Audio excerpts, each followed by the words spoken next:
Donald Trump, sitting alone in his expansive and luxurious office on a quiet Sunday morning, was not consumed with the typical concerns of business deals or global politics. Instead, his mind wandered to a question that had taken hold of him for weeks. Does true compassion still exist in our world? And even more troubling, he wondered, if I were no one, just a man without a name or reputation, how would people treat me? The seed of this thought had been planted during a recent conversation with a close friend and fellow believer. They had been discussing faith, particularly the gap between words and actions in religious communities. His friend had remarked with a heavy heart, "You know, Donald, people in church often appear deeply devout. They bow their heads, recite prayers, and talk about love and kindness. But how many truly live by Christ's teachings when it matters most?" That statement lingered in Trump's mind long after the conversation ended. For all the sermons about compassion and charity, he couldn't shake the feeling that too often those values were confined to the walls of a sanctuary. The idea began to take shape. What if the Savior himself walked among us today, disguised as someone the world overlooked? Would people recognize him? Would they show him kindness? Or would their judgments blind them? As the thought deepened, Trump's curiosity grew. It wasn't just an abstract question anymore. It became a challenge. And if there was one thing Donald Trump had never been able to resist, it was a challenge. Late one evening, after reviewing his packed schedule and brushing aside the usual stack of business proposals, Trump made up his mind. He would test the very principles preached in churches by stepping into the shoes of someone entirely invisible to society, a homeless man. This wasn't a decision made lightly. He knew the risk involved. Trump's face was one of the most recognizable in the world, plastered across magazines, TV screens, and social media. To pull this off, he would need an impeccable disguise. But more than that, he would need courage, the courage to strip himself of his identity and place his faith in the experiment. The next morning, Trump called his trusted assistant and tasked her with assembling a professional makeup team. The instructions were clear. Make me unrecognizable.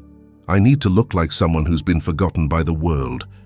The team arrived the following afternoon, armed with prosthetics, wigs, and a full arsenal of makeup supplies.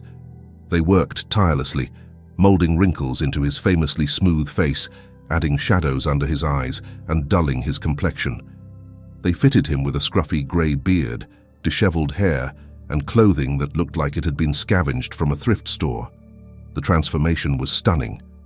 When Trump finally looked at himself in the mirror, he barely recognized the man staring back. For the first time in decades, he felt what it might be like to walk through life unnoticed. "This is perfect," he said, his voice almost a whisper. "Let's see how the world really works when you're invisible." Trump carefully selected the church for his experiment. It had to be prominent, a place known for its well-to-do congregation and sermons on charity and compassion. After some research, he settled on a large Catholic church in the heart of New York City. The church was known for its beautiful stained glass windows, its charismatic priest, and its affluent members who prided themselves on their philanthropic efforts. It's the perfect testing ground, Trump thought. Let's see if their actions match their words. Sunday morning arrived, cold and grey. Trump, now fully transformed into his alter ego, stepped out of a nondescript car parked a block away from the church. Clutching a battered Bible and a worn duffel bag, he began the short walk to the church's grand entrance.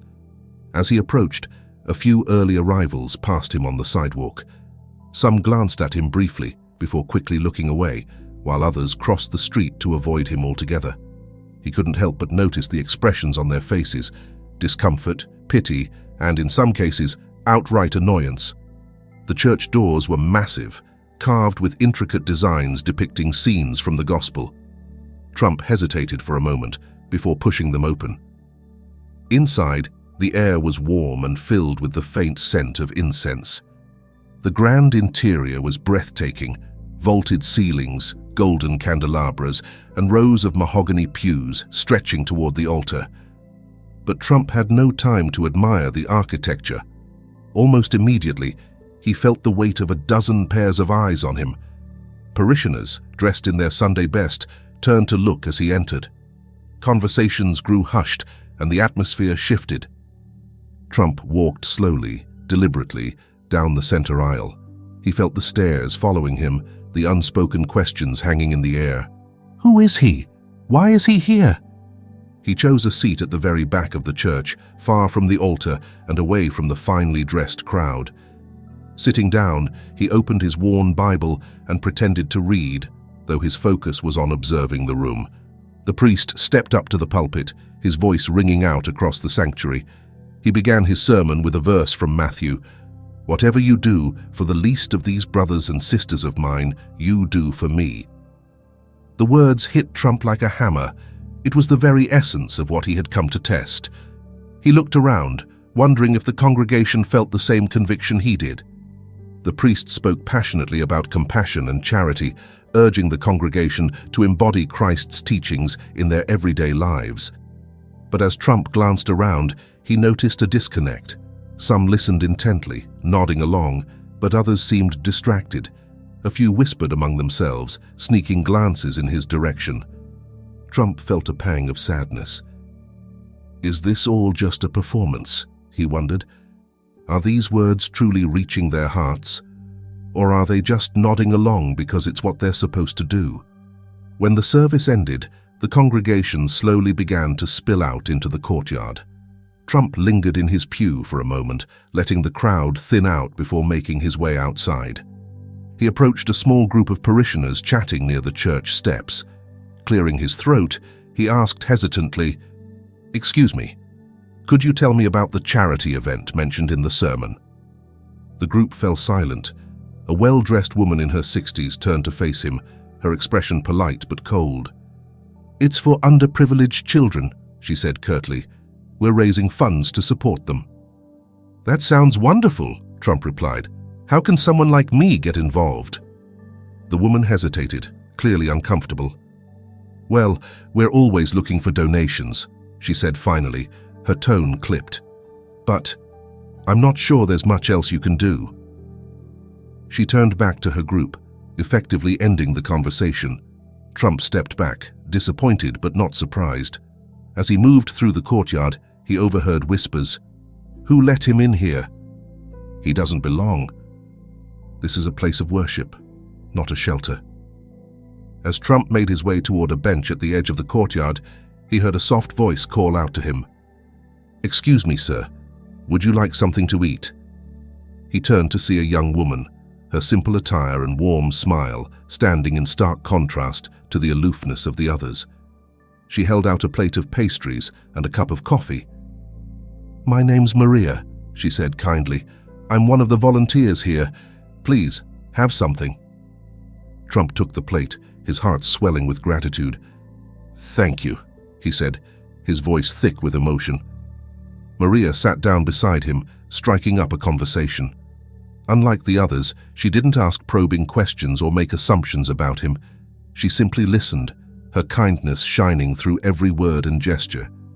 For the first time that morning, Trump felt truly seen, not as a billionaire or a homeless man, but as a human being. As the sun broke through the gray clouds above, Trump knew he had already found the answer he was looking for. But the experiment wasn't over yet. The real revelation was still to come. Donald Trump wasted no time setting his bold plan into motion. When the idea first struck him, it had felt abstract, almost whimsical. But now, standing at the threshold of making it a reality, he felt a deep sense of purpose. This wasn't just about curiosity or proving a point. It was about peeling back the layers of society to reveal its true face. He called in a team of professionals, some of the best in the business. These were artists who could make Hollywood actors unrecognizable on screen, and Trump needed that level of expertise to carry out his plan. When they arrived at his office, they brought with them cases filled with prosthetics, makeup, and costumes. "Make me invisible," he instructed, his tone firm. "Not just unrecognizable, invisible. I want to be someone people walk past without a second glance." The transformation began early the next morning. Trump sat still as the makeup artists worked tirelessly, layering silicone prosthetics onto his face to create deep lines and wrinkles. They added a scruffy grey beard that looked as though it hadn't seen scissors or a comb in years. Dark shadows were painted under his eyes, giving the impression of exhaustion and hardship. Next came the wardrobe. The team had scoured thrift stores and second-hand shops to find the most unassuming clothing possible. They chose a tattered jacket, its edges frayed and stained, along with a pair of mismatched pants. The finishing touch was a pair of scuffed, weathered boots that looked as if they'd walked thousands of miles. When the artists finally stepped back and handed him a mirror, Trump stared at his reflection in stunned silence. The man looking back at him was not Donald Trump, the billionaire, the former president, the mogul whose face was recognized worldwide. Instead, he saw someone who could be any man on the streets of New York, tired, forgotten, and unnoticed. For a moment, he didn't speak. Then, almost in a whisper, he said, "So this is what it feels like, to be invisible." As he adjusted to his new appearance, Trump felt an unfamiliar weight settle on his shoulders.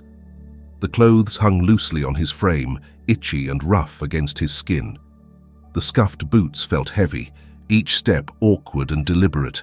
Even his posture shifted, as though the burden of this new identity had already begun to affect him. "Sir, how does it feel?" one of the makeup artists asked tentatively.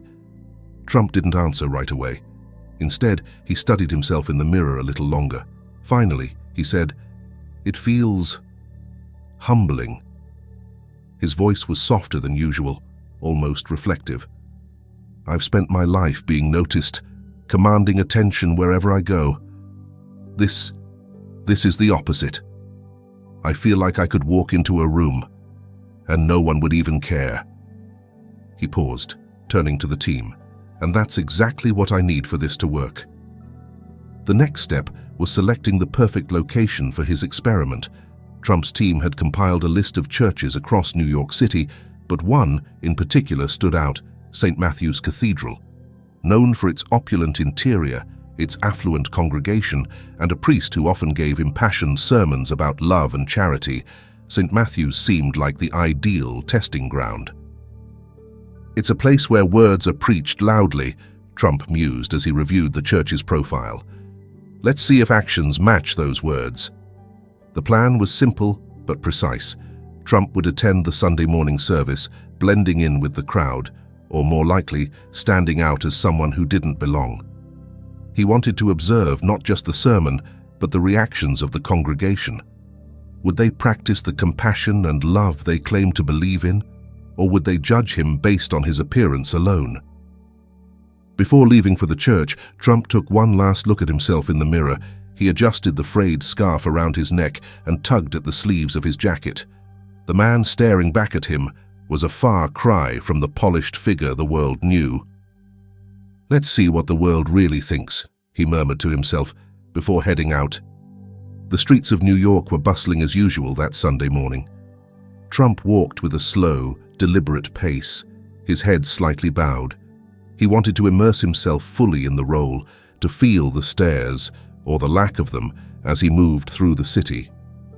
As he approached the church, a well-dressed couple passed him on the sidewalk. The woman glanced at him briefly, her expression tightening as she subtly moved closer to her companion. The man didn't even look his way. Trump noticed how they picked up their pace, as if to put as much distance as possible between themselves and this disheveled figure. He continued walking, taking in every detail. A street vendor looked him over and then quickly turned his attention to a customer who appeared more likely to buy something. A group of teenagers laughed and pointed as he passed, their jokes barely concealed. By the time Trump reached St. Matthew's, he already felt a small taste of the judgment and indifference he suspected he might encounter inside. The doors of St. Matthew's were grand and imposing, carved from dark wood, and adorned with intricate designs depicting scenes from the Bible. Trump hesitated for a moment before pushing them open, the weight of the doors mirroring the gravity of what he was about to undertake. Inside, the air was warm and filled with the faint scent of incense. The sanctuary was breathtaking, with vaulted ceilings, golden chandeliers, and rows of mahogany pews that seemed to stretch endlessly toward the altar. Stained glass windows cast colorful patterns of light onto the marble floor, creating an almost ethereal atmosphere. But Trump had little time to admire the beauty of the space. Almost immediately, he felt the weight of a dozen pairs of eyes on him. Parishioners, dressed in tailored suits and elegant dresses, turned to look as he entered. Conversations grew hushed, and the air seemed to shift. Trump walked slowly down the center aisle, his worn boots scuffing against the polished floor. He could feel the stares following him, the unspoken questions hanging in the air. Who is he? Why is he here? He chose a pew at the very back of the church, far from the altar and the congregation. Sitting down, he opened the battered Bible he had brought with him and pretended to read, though his real focus was on observing the room. The choir's voices filled the sanctuary, their harmonies echoing off the high ceilings. Trump closed his eyes for a moment, letting the music wash over him. It was beautiful, almost transporting, but he quickly reminded himself of why he was there.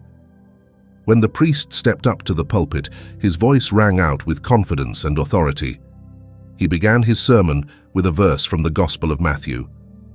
"Whatever you do for the least of these brothers and sisters of mine, you do for me." Trump felt his heart quicken. It was the perfect verse, encapsulating the very essence of his experiment. He glanced around the room, wondering how many people were truly absorbing the message. The priest spoke passionately about love and charity, urging the congregation to see Christ in everyone they met, especially the downtrodden and the forgotten. Trump watched as heads nodded in agreement, as though the words resonated deeply. But even as the sermon continued, Trump noticed the occasional glance in his direction. Some parishioners looked at him with curiosity, others with discomfort. A few seemed to avoid looking at him altogether, their focus fixed firmly on the priest. As the service ended and the congregation began to file out, Trump remained seated, watching the interactions around him. He saw handshakes, hugs, and warm smiles exchanged between parishioners who clearly knew each other well. But no one approached him. His moment of truth was drawing closer. What would happen when he stepped out into the courtyard and tried to engage with the congregation directly? Would the warmth of the sermon carry over into their actions, or would the barriers of judgment and indifference remain firmly in place? Trump took a deep breath, stood up, and walked toward the exit. The real test was about to begin. Sunday morning arrived with a crisp chill in the air, the kind that made the warmth of a church sanctuary even more inviting. As Donald Trump approached the imposing doors of St. Matthew's Cathedral, his heart beat a little faster. Though he had faced countless challenges in his life, boardroom battles, political campaigns, global scrutiny, this moment felt entirely different. He wasn't walking into the church as the larger-than-life figure the world knew. He was stepping into this space as someone invisible, someone judged not by his words or achievements, but by his appearance alone. The heavy wooden doors creaked slightly as he pushed them open, the sound reverberating through the vast space inside. Trump stepped over the threshold, his worn boots scuffing against the polished marble floor. Immediately, the atmosphere shifted. Conversations that had been buzzing among the well-dressed parishioners came to an abrupt halt. Heads turned, eyes locked onto him. The congregation was a sea of pressed suits and tailored dresses, designer scarves draped casually over shoulders, and polished leather shoes reflecting the soft glow of the chandeliers overhead.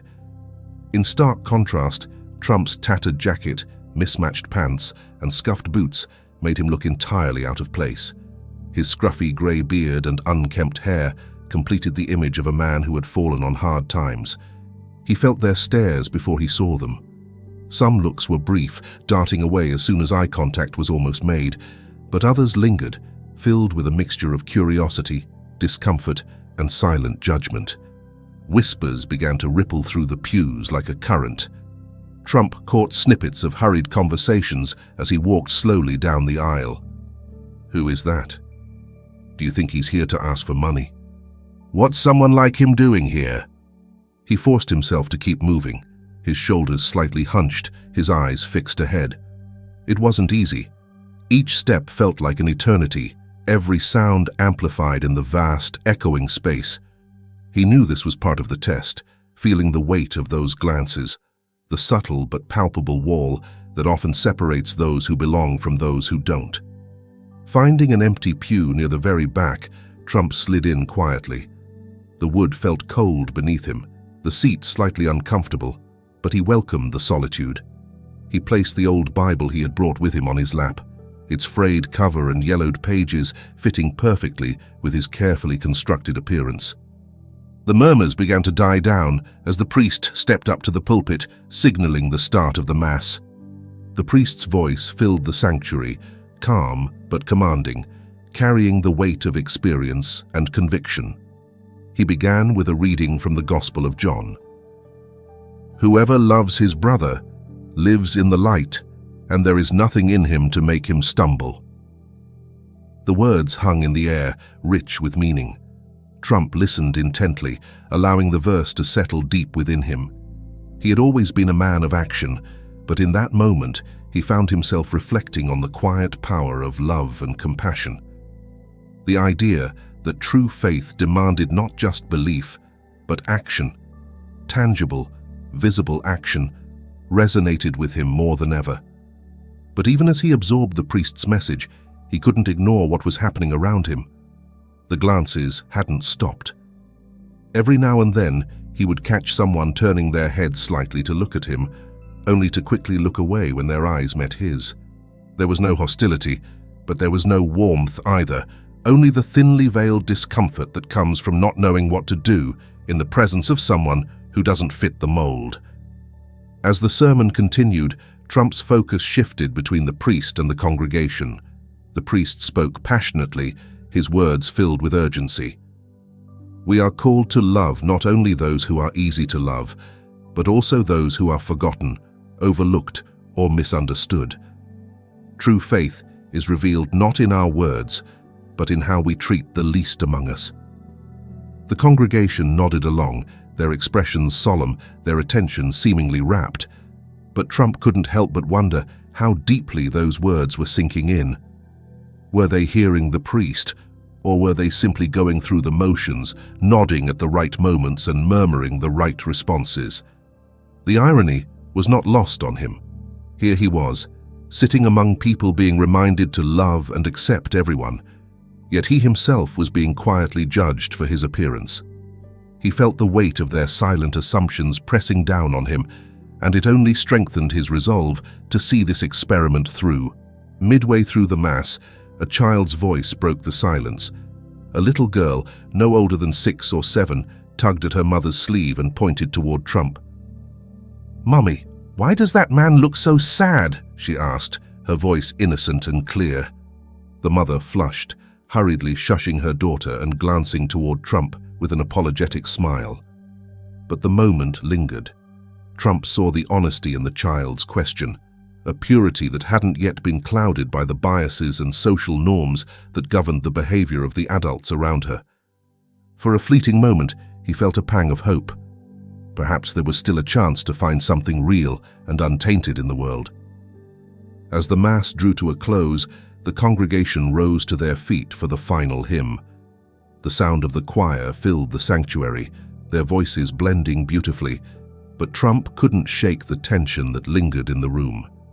He sang along quietly, his voice low and unassuming, though he doubted anyone would have noticed if he hadn't. When the hymn ended, the priest offered a final blessing, his hands raised toward the congregation. The parishioners bowed their heads, murmuring their amens before beginning to file out of the pews. Trump remained seated, watching as the crowd moved toward the exits. He noticed how they gathered in small groups, chatting animatedly with one another. Some exchanged warm hugs and handshakes. Others smiled and laughed as they made plans for brunch or discussed the upcoming charity gala. No one approached him. He stayed in his seat for a few moments longer, clutching the old Bible in his hands. He could feel the tension in his chest, a mix of sadness and determination. The sermon had been beautiful, the message clear, but the actions he had witnessed fell short of the ideals being preached. As the sanctuary emptied, Trump stood up and made his way toward the courtyard, where parishioners lingered in small clusters. He knew this was where the true test would take place. Would anyone extend a hand, a kind word, or even a smile? Or would they continue to keep their distance, their discomfort wrapped in polite indifference? Taking a deep breath, he stepped into the sunlight. The glances and whispers began again almost immediately, but Trump held his head high. He wasn't here to pass judgment, he was here to understand. And the story was far from over. As the final notes of the hymn faded and the priest concluded the Mass with a blessing, the congregation began to spill out into the church courtyard. The warm sunlight bathed the cobblestones and the air buzzed with chatter. Groups of well-dressed parishioners clustered together, their laughter and conversations blending into a harmonious hum. For a moment, the scene looked like an ideal reflection of community and fellowship. Donald Trump lingered near the back of the sanctuary, taking his time as the pews emptied. His worn boots scuffed softly against the marble floor as he made his way outside, clutching the battered Bible that had been his companion throughout the service. As he stepped into the courtyard, the energy around him seemed to shift. The clusters of parishioners didn't part to welcome him. Instead, their circles tightened. Conversations grew quieter as he walked past, and the warmth of the morning sun seemed to contrast sharply with the chill of their stares. Trump, ever observant, noticed it all, the subtle glances, the quick whispers, the way some people turned their backs just enough to make him feel excluded. Spotting a group of parishioners huddled near the fountain, Trump decided to approach them. They were animatedly discussing an upcoming charity event, their voices filled with enthusiasm. The topic intrigued him. He wanted to understand their perspective, to see if their passion for charity extended beyond words. He approached cautiously, his shoulders slightly hunched to fit the character he was playing. Clearing his throat softly, he waited for a pause in their conversation before speaking. "Excuse me," he began, his voice low and steady. "I couldn't help but overhear. Are you talking about a charity event?" The group turned to face him, their expressions shifting almost imperceptibly. A middle-aged man with graying temples offered a polite but strained smile, while an elderly woman in a tailored coat stepped forward slightly, her brows furrowed in mild disapproval. "Can I help you?" she asked, her tone carefully measured. It wasn't unkind, but it carried an unmistakable undertone of distance, like someone trying to be polite while guarding themselves from an intrusion. Trump hesitated for a brief moment before responding. "I was just curious about the event you're organizing. It sounds like a good cause." The elderly woman's eyes scanned him briefly, taking in the tattered jacket, the worn boots, and the scruffy beard. Her smile tightened as she replied, "We're raising funds for underprivileged children in Africa. It's a very important initiative for our church." "That's wonderful," Trump said sincerely. "How does someone get involved?" Her hesitation was slight but noticeable.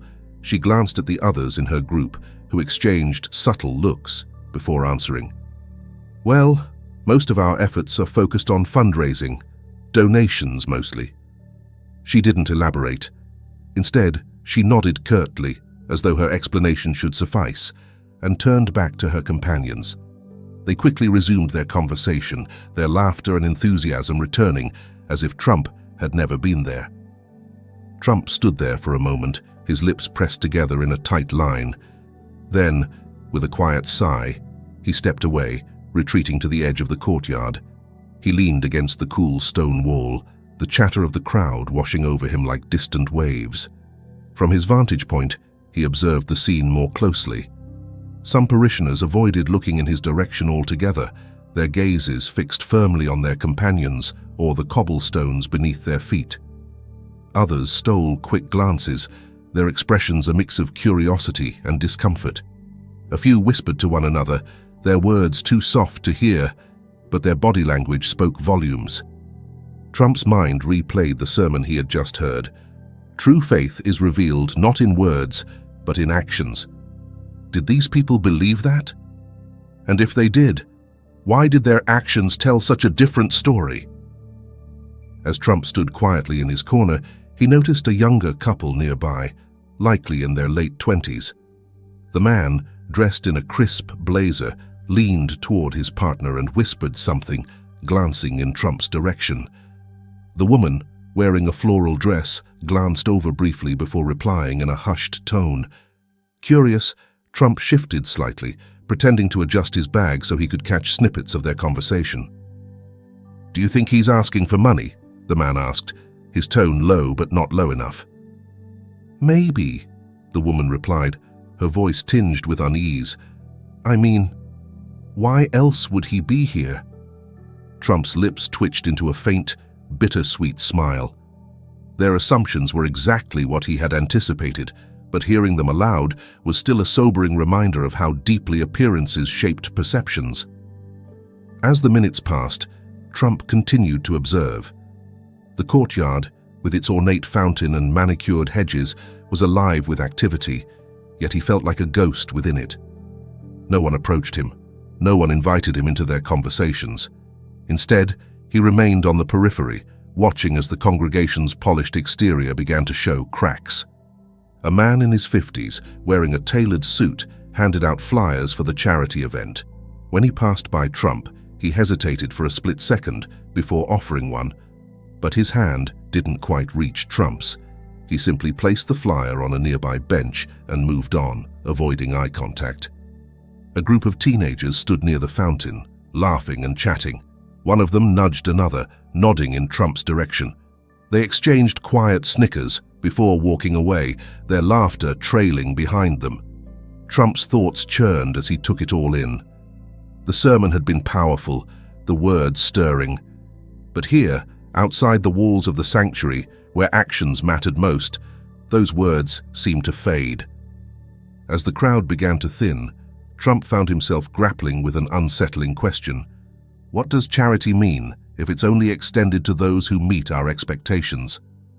He thought about the elderly woman who had spoken to him, her tone polite but guarded.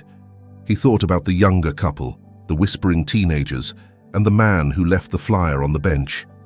Each interaction told a story of hesitation, assumptions, and a reluctance to engage with someone who didn't fit the mold.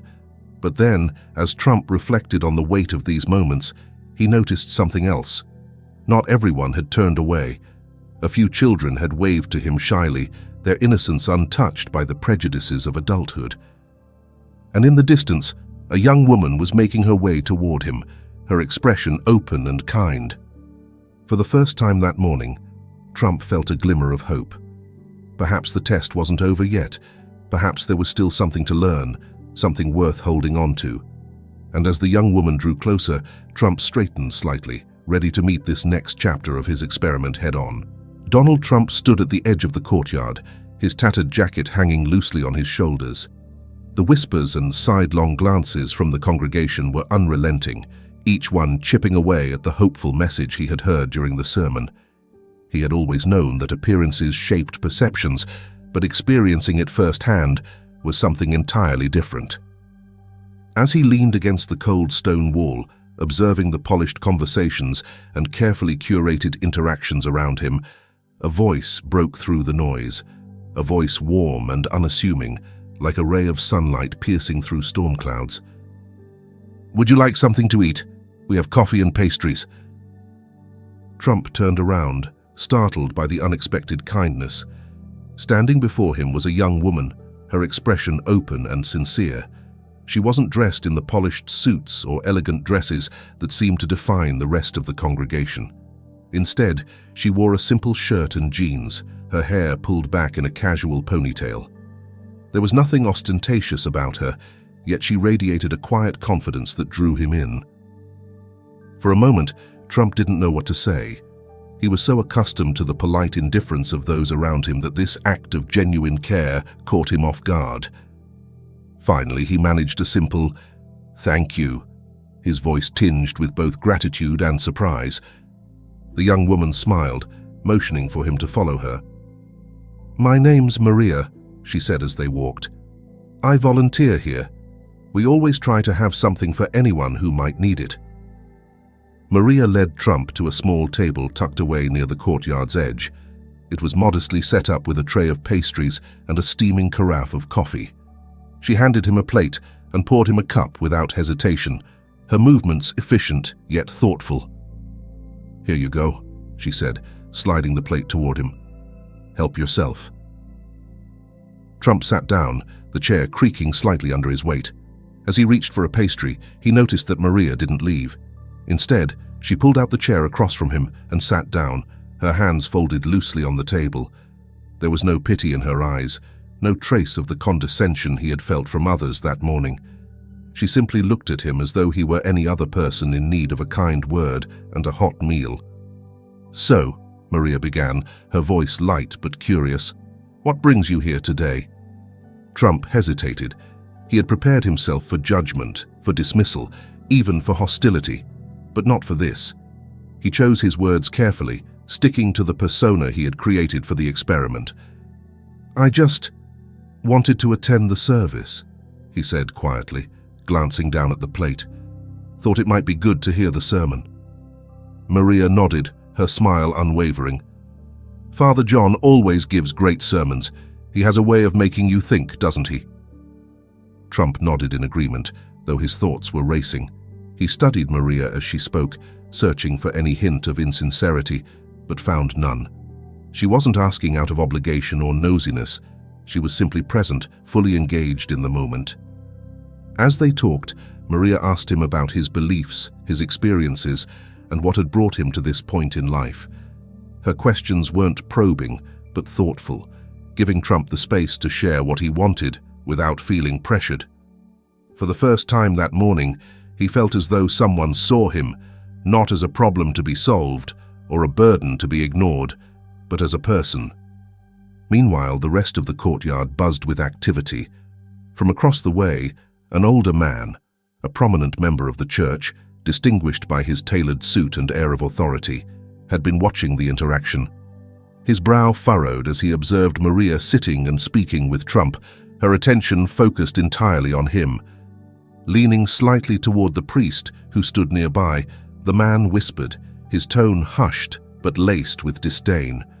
"Why let people like that linger here? It tarnishes our image.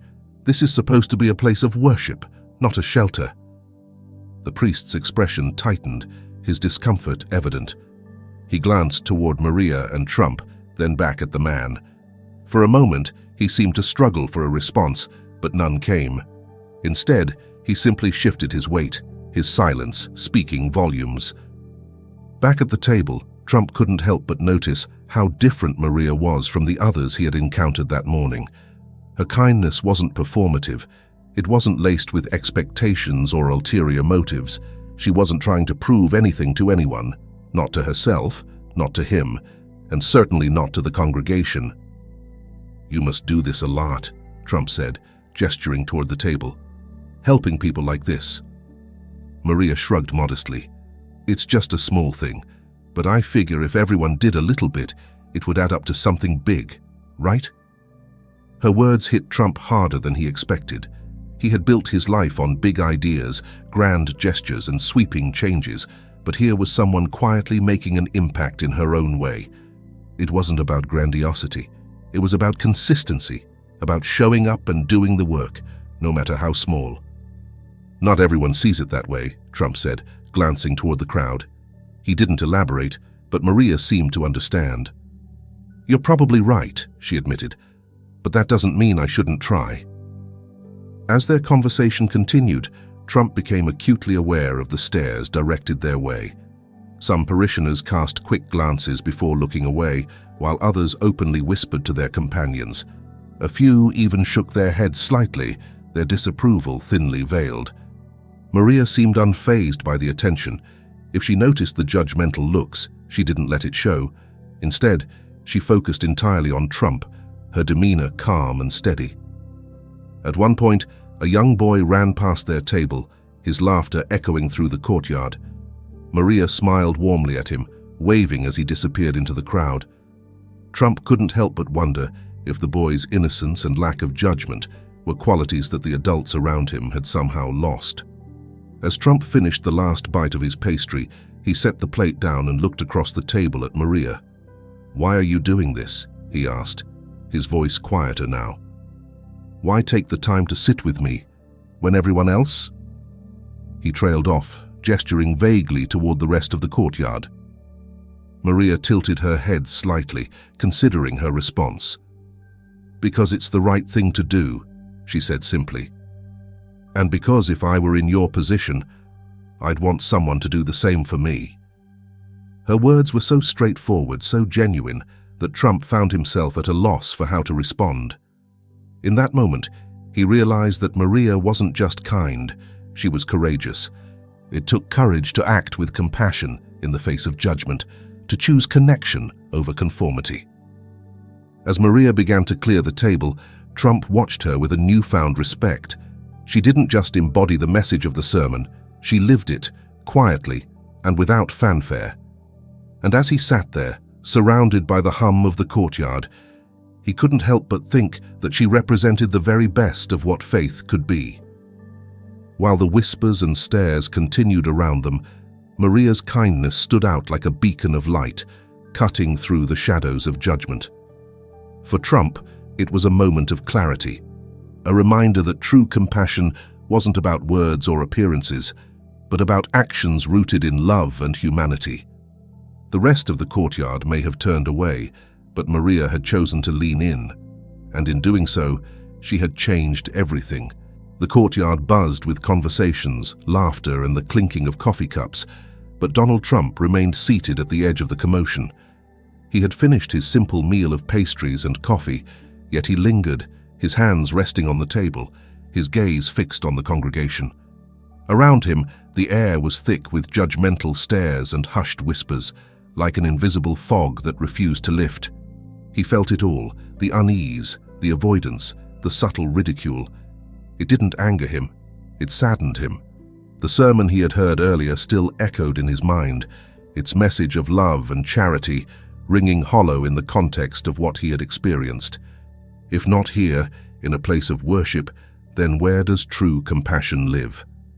The answer to his question was becoming clear, but Trump knew there was still one step left to take. He wasn't here just to observe, he was here to reveal a deeper truth.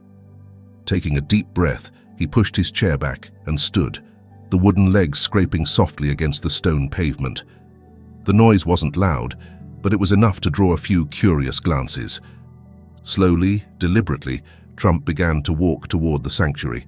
His steps were measured, each one echoing faintly as he re-entered the quiet church.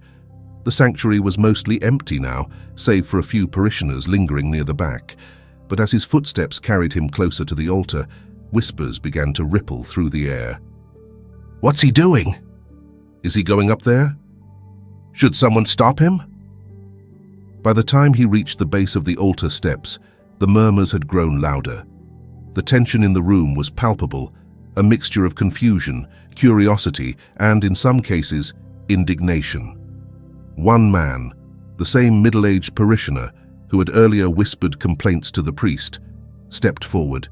His voice was sharp, his tone accusatory. "Hey, what are you doing?" the man demanded. "This is no place for someone like you. Get down!" The words hung in the air like a challenge, their harshness cutting through the reverent quiet of the sanctuary. But Trump didn't respond, not yet. Instead, he stood still for a moment, letting the weight of the man's words settle. Then, slowly and deliberately, he reached up and removed the tattered cap that had concealed his identity. The room fell silent. With deliberate precision, Trump peeled away the scruffy grey beard, revealing his clean-shaven face beneath. He wiped at his cheeks and forehead, removing the makeup that had aged his features. Each motion felt like unmasking not just himself, but the deeper truth of the moment. When he finally stood tall, the transformation complete, the silence in the room turned electric. A collective gasp rippled through the sanctuary as recognition dawned on the faces of those who had judged him only moments earlier. Donald Trump. It can't be. Is it really him? Standing at the altar, Trump's piercing gaze swept across the room. His eyes met those of the man who had spoken out, the priest who had remained silent, and the others who now stood frozen, their expressions ranging from shock to embarrassment. "Yes," Trump began, his voice calm but commanding. "It's me. But today, I didn't come here as the man you think you know. I didn't come as a billionaire, or a politician, or someone whose name you've seen on 1,000 headlines. I came here as someone you overlooked, someone many of you judged solely by appearance." His words hung in the air like thunder, reverberating through the sanctuary. Heads lowered, eyes dropped to the floor, and a few faces flushed red with shame. The whispers had stopped entirely, replaced by an uncomfortable stillness. "I listened to the sermon this morning," Trump continued, his tone steady but sharp. "A sermon about love, about charity, about seeing Christ in everyone we meet. But what did I see? I saw cold stares. I heard whispered judgments. I felt indifference. And all of it, every glance, every word, was because of how I looked." He paused, letting the weight of his words sink in. The congregation stood motionless, the gravity of his revelation pulling at them like a tide. "But," Trump said, his voice softening as he scanned the crowd, "not everyone here was like that." He turned toward the back of the sanctuary, where Maria stood, her hands clasped nervously in front of her. Her face was pale, her eyes wide, but there was a quiet strength in the way she held herself. "Maria," Trump said, gesturing for her to step forward, "you showed me what it truly means to live the gospel. You didn't see me as a burden or a problem to avoid. You didn't ask questions, and you didn't hesitate. You treated me with kindness, without expecting anything in return." Maria hesitated for a moment before stepping out from the shadows. Her footsteps were hesitant, her cheeks flushed, but she walked toward Trump with a quiet dignity that belied her nervousness. As she reached the base of the altar, Trump reached into his pocket and pulled out a small envelope. He raised it for all to see before handing it to Maria, his expression warm but serious. "Maria," he said, his voice filled with genuine emotion, "what you did today wasn't just right, it was extraordinary. This is for you, to help you follow your dreams." Maria's hands trembled as she took the envelope. The congregation watched in silence, their earlier judgments replaced by a growing sense of awe and admiration. Slowly, Maria opened the envelope, revealing a check for $50,000 and a handwritten note. Her eyes filled with tears as she read the note aloud, her voice breaking with emotion. "Maria, you are a light in the darkness of judgment. You remind us all that kindness needs no conditions. Use this gift to chase your dreams, whether it's education, opening a center to help others, or anything you choose. The world needs more people like you." Tears streamed down Maria's face as she clutched the note to her chest. Her voice trembled as she managed to whisper, "Thank you. This has always been my dream, to study and help those in need." The room remained silent, the weight of the moment pressing down on everyone present. The man who had spoken harshly earlier now looked away, his expression a mixture of guilt and regret. The priest stepped forward, his face pale but his eyes resolute, as if silently vowing to do better. For a long moment, no one spoke.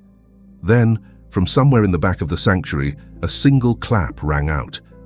It was hesitant at first, but it quickly grew, spreading through the congregation like a wave.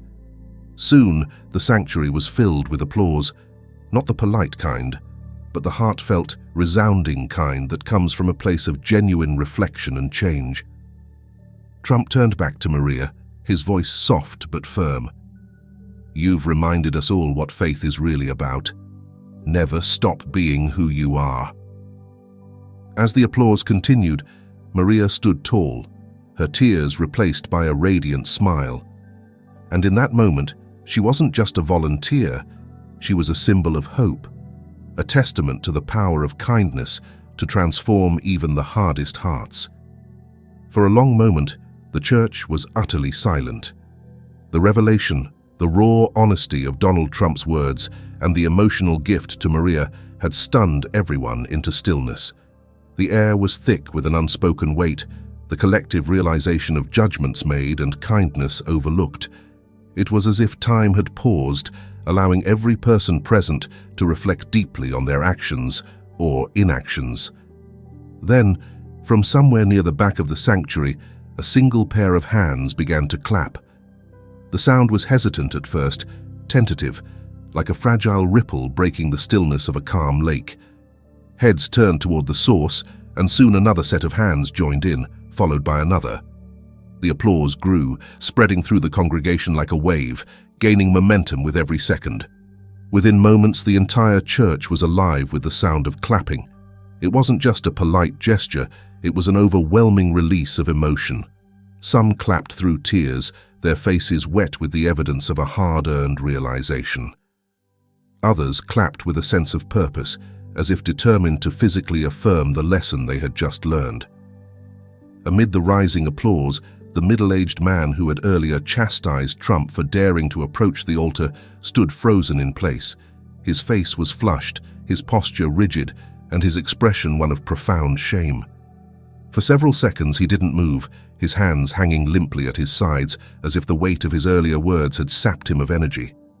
Finally, as the applause began to ebb, he took a tentative step forward. His movements were slow, almost reluctant, as though each step required him to swallow a bit more of his pride. His gaze was fixed on Maria, who stood near the altar, still holding the envelope Trump had given her. Her tears had dried, but her eyes remained wide, reflecting both gratitude and disbelief. The man stopped a few feet away from her, his hands wringing nervously in front of him. For a moment, he struggled to speak, his mouth opening and closing without sound. Then, with a deep breath, he managed to find his voice. I'm sorry," he said, his words halting but sincere. "I was wrong. I didn't understand." Maria looked at him for a moment, her expression unreadable. The congregation watched in silence, the tension in the room palpable. Then, slowly, she smiled, a smile so gentle and genuine that it seemed to dissolve the man's discomfort in an instant. She wiped at her cheeks with the back of her hand, shaking her head slightly. "It's okay," she said softly. Her voice, though quiet, carried an undeniable strength. "We all make mistakes." The man's shoulders slumped with relief. He nodded, his lips pressing together tightly, as if holding back tears. "Thank you," he whispered, his voice barely audible. Maria extended her hand to him, and he took it without hesitation. The handshake was brief, but it carried a depth of meaning that words couldn't capture. When they released, the man stepped back into the crowd, his head bowed, but his face lighter, as though a burden had been lifted. Maria's act of forgiveness seemed to ignite something in the room. One by one, others began to step forward. A woman in a crisp white blouse approached, her face streaked with tears. "I judged you too," she admitted, her voice trembling. I thought you didn't belong here. I'm so sorry." Maria reached out to her, taking her hands. "Thank you," she said simply. "But I wasn't the one you needed to prove anything to." Nearby, a group of teenagers who had earlier whispered and laughed stood awkwardly at the edge of the scene. One of them, a boy with a mop of dark hair, took a hesitant step forward. "We didn't mean anything by it," he mumbled, his gaze fixed on the ground. We didn't know." Maria smiled again, her warmth unwavering. "That's okay. What matters is what you do now." The boy nodded, shuffling back to his group, but not before exchanging a glance with his friends that seemed to carry a silent agreement. They would do better. As more people came forward to offer apologies or quiet words of reflection, the atmosphere in the church began to change. The earlier tension, born of judgment and discomfort, gave way to something softer, something hopeful. It wasn't just a room full of individuals anymore. It was a community taking its first steps toward real transformation. The priest, who had remained silent throughout the exchange, finally stepped forward. His face, usually composed and serene, was now etched with a mixture of humility and determination. He stood beside Maria, placing a hand gently on her shoulder. "Today," he began, his voice resonant in the quiet sanctuary, "we were given a lesson far greater than any sermon I could deliver. Maria has shown us what it truly means to live our faith, not just to speak it, but to embody it in every action, every choice." He paused, his eyes sweeping over the congregation. "Let this be a turning point for us all. Let us leave this place not just with conviction, but with commitment, to love as Christ loved, to see beyond appearances, and to act with compassion, no matter the circumstances." The congregation nodded in unison, their earlier judgments replaced by a shared sense of purpose. As the priest stepped back, Maria looked out over the crowd, her hands still clutching the envelope that represented a life-changing opportunity. She felt overwhelmed, but also inspired. She had come to church that morning expecting nothing more than to serve coffee and pastries. She hadn't anticipated becoming the catalyst for such a profound moment of change. In the days and weeks to come, the impact of that morning would ripple far beyond the walls of the church. For some, it was a wake-up call, a chance to reevaluate their own biases and behaviors. For others, it was a reminder of the power of small acts of kindness to spark meaningful change. And for Maria, it was the start of a new chapter, one fueled by the encouragement and support of a community that had learned to see her and one another in a new light. Donald Trump stood near the altar, his presence commanding yet calm. The congregation, still reeling from the weight of his revelation and the profound moments that had unfolded, watched in absolute silence. His gaze was steady, not one of reprimand, but of hope and determination. "Faith," Trump began, his voice firm but filled with warmth, "isn't just about the words we say in prayer or the sermons we hear on Sundays. Faith is how we live. It's revealed in how we treat those who can offer us nothing in return. And today, Maria taught us all that lesson." He turned slightly toward Maria, who was still standing near the altar, the envelope clutched tightly in her trembling hands. Her face was a mixture of gratitude and disbelief, her eyes shimmering with tears she no longer tried to hold back. Trump smiled softly at her before glancing toward the priest, whose expression was one of quiet humility. "Father," Trump continued, his tone shifting slightly, "I hope the words you shared this morning don't stay confined to this altar. Let them live, not just in the minds of your congregation, but in their actions. Let those words guide every choice, every interaction, every single moment of their lives." The priest nodded solemnly, his hands clasped tightly in front of him. Trump turned back to face the congregation, his eyes scanning the room. There was no anger in his expression, no lingering resentment for the judgment he had faced earlier.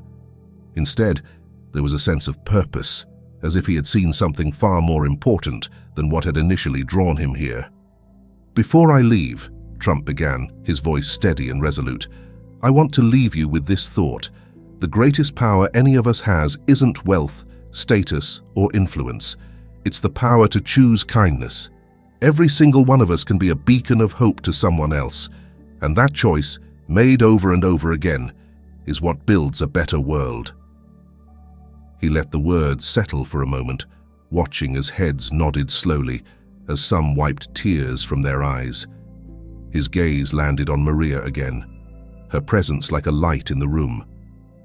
"Maria," he said, his tone softer now, "showed us what true faith looks like. Faith isn't about appearances or rituals. It's about actions. It's about living the love and compassion Christ taught us." Trump paused, his voice taking on a more personal note. "I challenge each and every one of you, including myself, to carry that love beyond these walls. Make every moment, every encounter, an opportunity to reflect the light of Christ, because the truth is, the world needs it now more than ever." He took a step back, his hands clasped loosely in front of him. "May God bless each and every one of you," he said, his voice deep and heartfelt. "May He guide your hearts to always choose love over judgment, compassion over indifference, and faith over fear." The room remained silent, but it wasn't the silence of discomfort. It was the silence of reflection, of hearts and minds turning inward to wrestle with truths they could no longer ignore. Trump turned to Maria one last time, his gaze soft yet full of conviction. "Maria," he said, his voice almost tender, "never stop being who you are. Your kindness and courage will take you farther than you can imagine. Follow your dreams, and remember this: your faith, combined with your actions, will inspire more people than you'll ever know." Maria nodded, her lips trembling as she whispered, "Thank you." Her voice was barely audible, but the sincerity in it resonated deeply.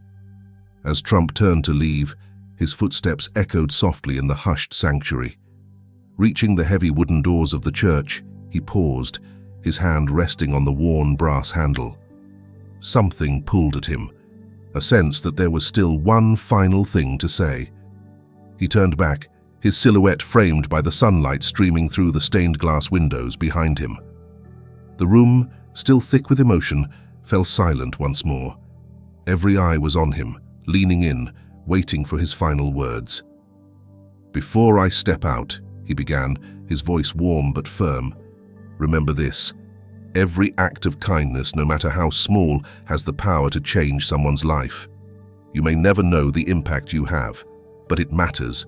It always matters." He scanned the congregation, his gaze lingering on faces that had moments ago been filled with judgment, now softened by reflection. Be the kind of person who chooses love, who chooses compassion, who chooses to see the humanity in everyone. With that, Trump opened the heavy doors and stepped into the sunlight. The world outside continued as usual.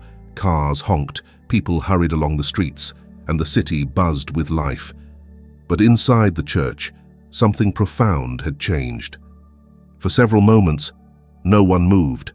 The congregation remained seated, their hearts and minds heavy with the weight of what they had just experienced.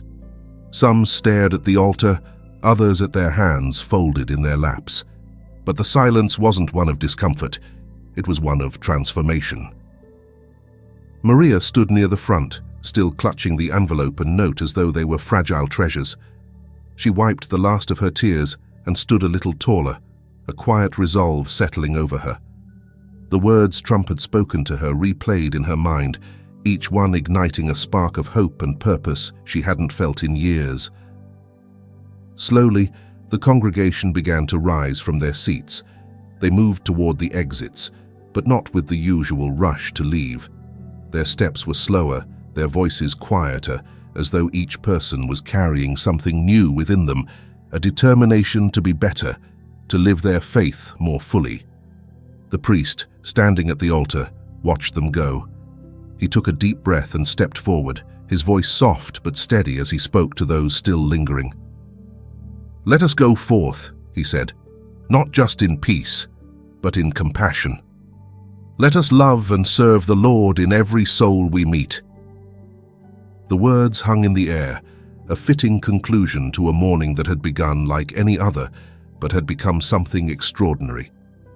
For the church, for Maria, and for everyone present, it was a Sunday they would never forget, a day when faith, kindness, and humility were not just preached, but lived.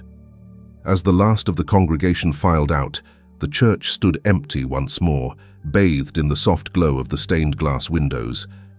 But the lessons learned within its walls that day would echo far beyond them, carried in the hearts of those who had been there to witness the power of one simple act of kindness to change everything.